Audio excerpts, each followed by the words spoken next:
Hi, I'm Terri Quinton with Q2 Marketing Group, and I am here at our Dallas-Fort Worth MSDC Media Lounge. And I have the privilege of having with me John Lozano from Raytheon, and also the first vice chair of the council. So we're going to talk to John for just a little minute. First, let's begin by saying, John, tell us a little bit about what you do at Raytheon and what your official title is. Thank you. So I'm the Director of Strategic Sourcing for Raytheon's Space and Airborne Systems Division, and I've been doing that job for a little over 2 years now. Prior to that, I led the procurement organization. In my current assignment, I'm responsible for identifying sources of supply for both direct and indirect material for about $1.2 billion worth of annual spend. So it's an opportunity for me to work with suppliers not only in the Dallas-Fort Worth area, but across the country and in some instances internationally. Wonderful. So you've got a big job. It's exciting. What was that, what billion? $1.2 billion of annual spend. All right, so we want a little bit of that happening right here in Dallas-Fort Worth. Okay. As do I. So John, I know you have been instrumental in helping do strategic planning and developing strategic imperatives for the council. And Raytheon has a very unique process. So can you just briefly tell us the process that you helped us implement?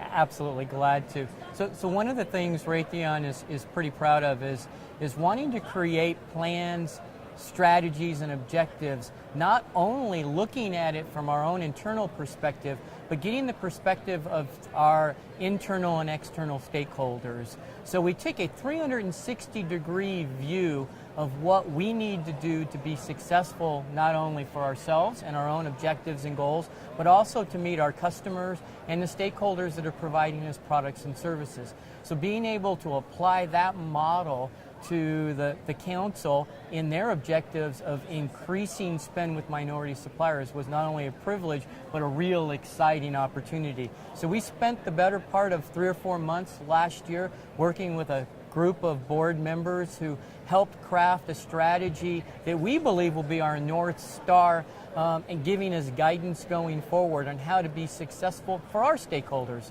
So we identified 21 strategic imperatives. We narrowed it down to 5 that we were going to focus on, and we believe the 5 are those that would give us the most immediate lift, not only for the council, but for the MBEs and the corporate members as well.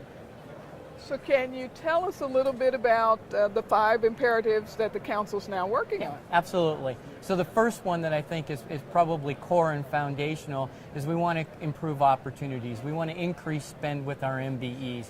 And so by doing that, we need to focus not only on creating more opportunities, but making sure that those opportunities are transparent and that they're visible for not only the buying entities, but our MBEs. The second imperative that we're focusing on is around creating learning for our MBEs, specifically tiered learning that will allow you, no matter what stage in your company's growth you're in, you have an opportunity to find learning that's focused around your areas and your needs.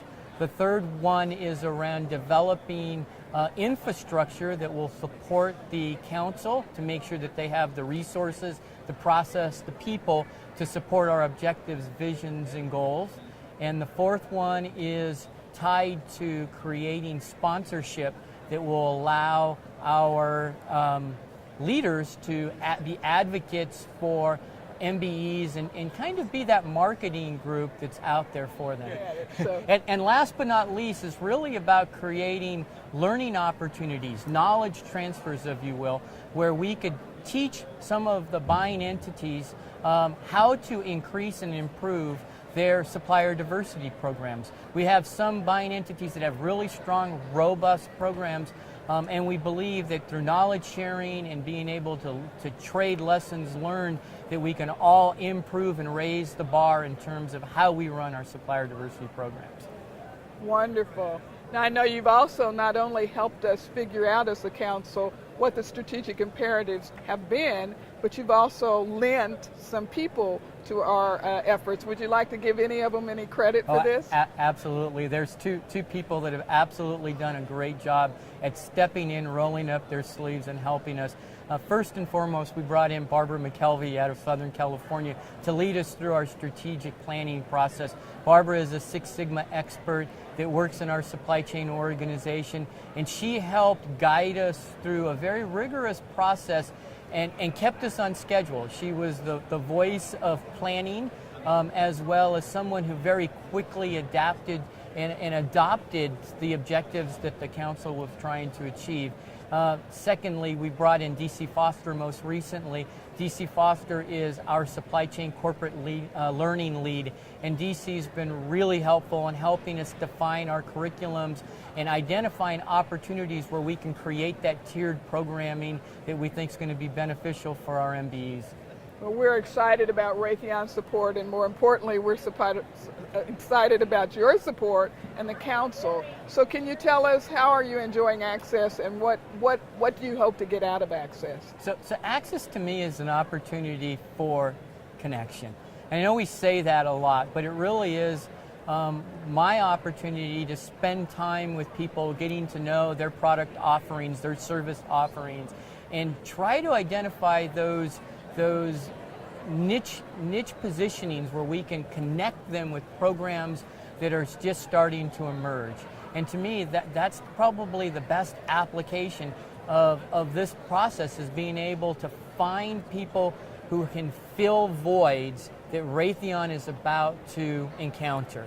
It's not about filling current voids, it's about finding those future voids where we can make those connections early, grow our relationship, and establish opportunities for connection. Fantastic. John, we really appreciate you. We appreciate Raytheon. You've been a wonderful support and are a wonderful support for the council, and just want to thank you for taking a few minutes of your time to spend with us. Thank you. Thanks.